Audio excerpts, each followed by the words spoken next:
Thank you. I wish I would have brought a cardboard cutout to stand next to me. Kara, I would feel so lonely. Kara's accomplishments, and all her athletic accomplishments are listed in the program, so I won't go through them all. I thought I would just come up here and talk a little bit about her journey. You know, what led her to having the opportunity to race for the USA in London and win a bronze medal in the sport of rowing. Who would have thought? Kara's the youngest of 4 daughters and was born a month after we moved to Dana Hills in Clayton. She started on the Dana Hills swim team at age 3, and thanks Matt for the goal. And she swam in her first meet when she was 4 years old. Kara tried other sports growing up and did very well in tennis and soccer, but when it came down to choosing, swimming was her thing. She loved the competition. I remember on nights before big meets, she would watch recordings from the Sydney Olympics of Michael Phelps and other great American swimmers for inspiration, maybe a hint of what was to come. She swam for Dana Hills till she was 14, and then joined the Crow Canyon Sharks, which at the time was a new upstart USA swim team in Danville. Of course, she also swam for Clayton Valley all 4 years, and loved every minute of it. Getting to and from Danville for practices 5 afternoons and 3 mornings a week, plus Saturday, was a challenge from Clayton. Monday, Wednesday, and Friday mornings, we would get up at 4:15, have a quick breakfast, and I would drive her to Danville, and I would work at FedEx while she trained, and then drive her back to school.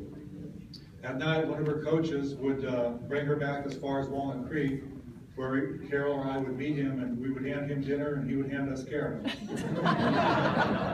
So that worked out well. Once Kara got her driver's license, though, I wasn't off the hook because she needed another person to get back from Danville in time for school. She needed the carpooling. So she would drive her car. She would drive her car to and park in the Lucky's parking lot. I would follow her. She'd jump in the truck, and we'd head off to Danville, and I would do the same thing, work from the Kinko's or FedEx there, and then drive her back and get there just in time for her to jump in the car and head to school. I have kind of a funny, kind of a creepy story about that whole routine. You have to imagine the scene. You have this beautiful, tall young woman pulling into the parking lot early in the morning, jumping out of her car, usually with only a sweatshirt on over her bathing suit, jumping into my truck, and we take off. One morning, we get back to her car before school, and we noticed a note on the windshield. And it was written on nice pink planter paper, beautiful writing, big letters, and it said, "God knows what you two are doing."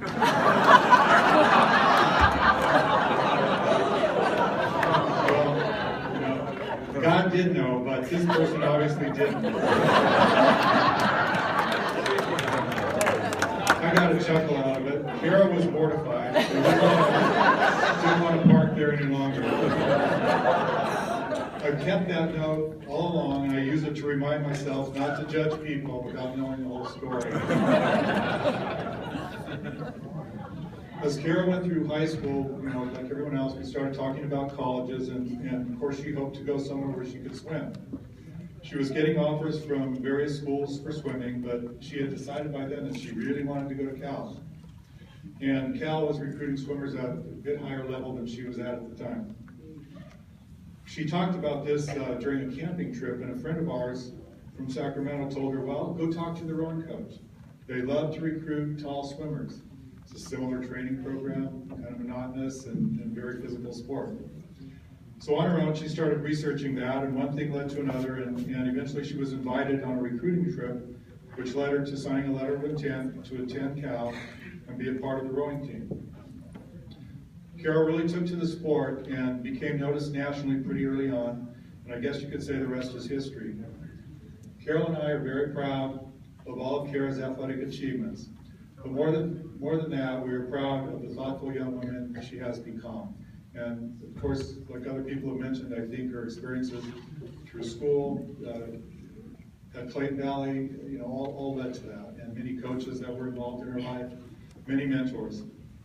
She looks for the best in everyone she meets, and I can honestly say that I have never heard her say a negative word about another person. I can't say that about myself, I know. We're also very proud that she was able to earn her Bachelor of Science degree while devoting so much time to her sport. Her education at Cal has been great for her. She thinks for herself and questions everything. I can't just make stuff up anymore and tell her that's the way it is. Kara really regrets that she couldn't be here tonight. She's with the national team. They're actually in Princeton right now competing. She's competing for a spot in this summer's international events. She hopes to continue at least through the 2016 Olympic Games in Rio. And I'm going to make a commitment for her that she doesn't know about yet, but at one of these events in the future, I'm sure she'll come back and accept this herself. She did text me something and asked me to read it here tonight. It says, I am sincerely grateful and honored to be inducted into the Hall of Fame and want to congratulate all the other inductees.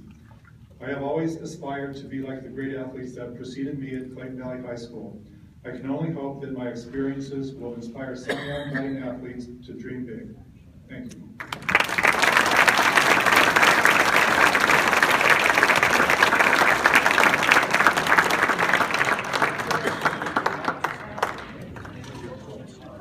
As Matt would say, I didn't swim a lick.